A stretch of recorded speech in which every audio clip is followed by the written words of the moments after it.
Yo geng, tekan tombol subscribe geng. Sik. Assalamualaikum warahmatullahi wabarakatuh. Selamat datang di channel kami yang indah dan keren. Dan pada kesempatan malam ini kita akan membahas sebuah kisah horor dari seseorang lagi. Dan ini ceritanya cukup lumayan seram ya tentunya. Oke. Jadi gimana kesaksiannya? Dari ini berjudulnya tentang ajal sang pelaku pesugihan. Oke. Tanpa banyak bicara lagi, langsung saja mulai ke ceritanya.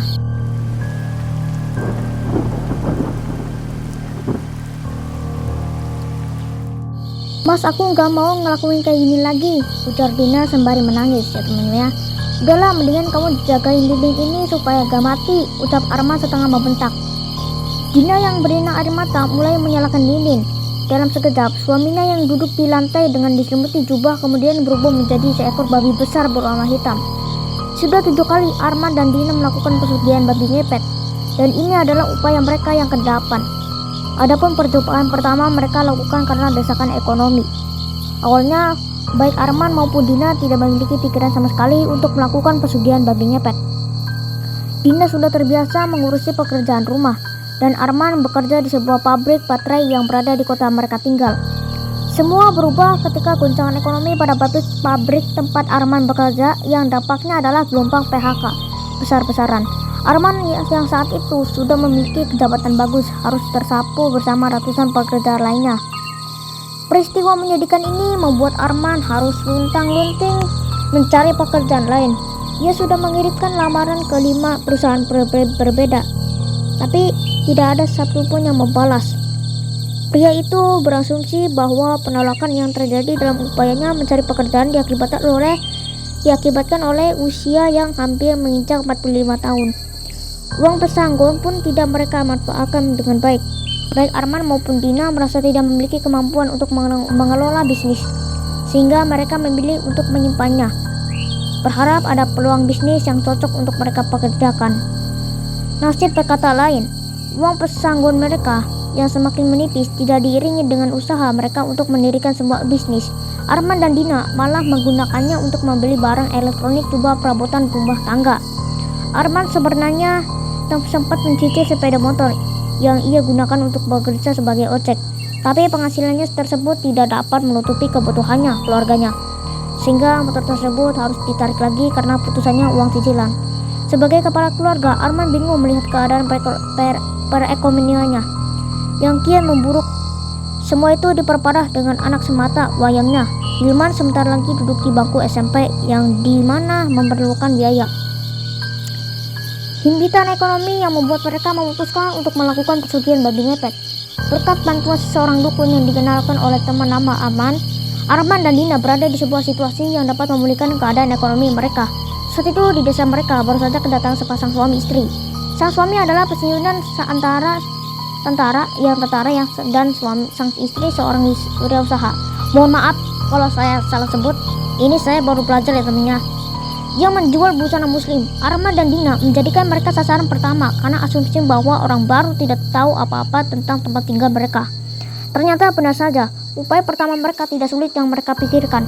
Dalam waktu kurang dari 3 jam, mereka bisa mendapatkan hampir Rp 10 juta dari rumah pasangan tersebut. Tidak ingin jatuh di lubang sama, Arman dan Dina sepakat untuk mempergunakan uang haram tersebut untuk membuka warung sembako, sisanya untuk menabung. Semenjak pesugihan pertama, keuangan mereka berangsur membaik.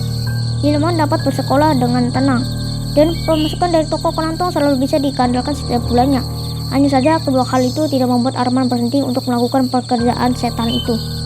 Sebelumnya mereka sepakat bahwa mereka akan berhenti ketika keadaan mereka membaik. Tapi kenyataannya Arman semakin rajin melakukan ritual babi ngepet tersebut dengan alasan menjadi babi tidak sesulit bekerja di pabrik atau merintis bisnis. Dina sudah mencoba menghentikan Arman, mulai dari menasihati hingga memohon-mohon.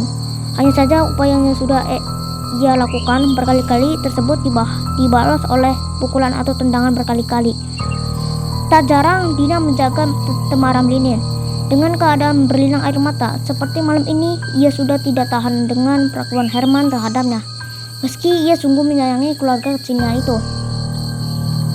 Arman tiba di rumah sasarannya, Ibu Jamila. Ia mengincar rumah tersebut karena baru genap 2 bulan.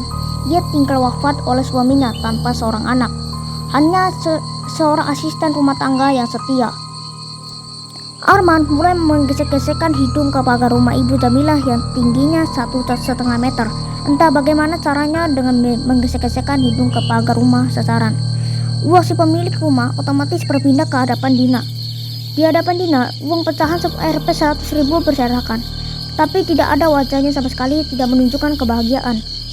Ia memikirkan keselamatan Arman dan perasaan anak semata. Wajahnya Hilman jika tahu bahwa semua yang dimilikinya adalah hasil pesugihan. Saat sedang asik menggesek-gesek pagar, ada cahaya yang menyilaukan penglihatan Arman. Dalam wujud babi, ia terperanjat karena cahaya tersebut tidak beranjak. Bertanda bahwa seseorang yang menggunakan persehatannya. "Weh babi, ada babi!" teriak seorang pria di atas sepeda motornya. Arman tidak dapat melihat jelas wajah pria tersebut karena ia panik dan memutuskan untuk melarikan diri. Melihat seekor babi berlari ketika diteriaki membuat si pengendara motor berpikir bahwa yang ia lihat bukanlah babi biasa. Ia kemudian memacu sepeda motornya untuk mengejar Arman sambil berteriak untuk memberitahukan bahwa ada babi ngepet. "Weh babi, weh ada babi, weh cepat weh ada babi!" Teriakan tersebut cukup keras untuk didengar sebuah desa yang setiap malam diselimuti keheningan. Warga pun kaget atas peringatan itu dan spontan mengambil benda yang ada di sekitarnya untuk mengejar Arman dan lari kocar-kacir. Kesempatan Arman untuk bisa melarikan diri semakin kecil karena ia melihat jumlah warga yang mengejarnya semakin banyak.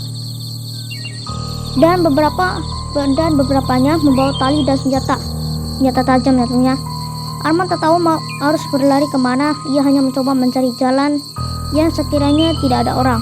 Meski begitu, upayanya untuk menghindar dari amukan warga desa harus gagal karena tembakan dari senapan angin 2 butir peluru yang menembus paha membuatnya tumbang. Dalam wujud babi, Arman diikat dengan keadaan babak belur lalu diarak menuju kantor kepala desa. Apa yang Arman lihat sekarang ini mungkin adalah waktu-waktu terakhirnya, termasuk waktu terakhir bagi dirinya untuk melihat istri dan anak sayangnya yang terlihat dari kejauhan pergi membawa 2 tas dan 3 bungkusan besar tanpa ia bisa memanggilnya. Wah, ini sedih tapi ada horornya juga ya temennya. Oke, itu kisahnya temennya. Bagaimana kesannya? Bagaimana perasaan kalian? Apakah merinding atau tidak? Kalau kalian merinding, silakan kalian subscribe, like, comment, dan share, dan bagikan ke teman anda atau sekalian. Dan sekian dari kami. Wassalamualaikum warahmatullahi wabarakatuh.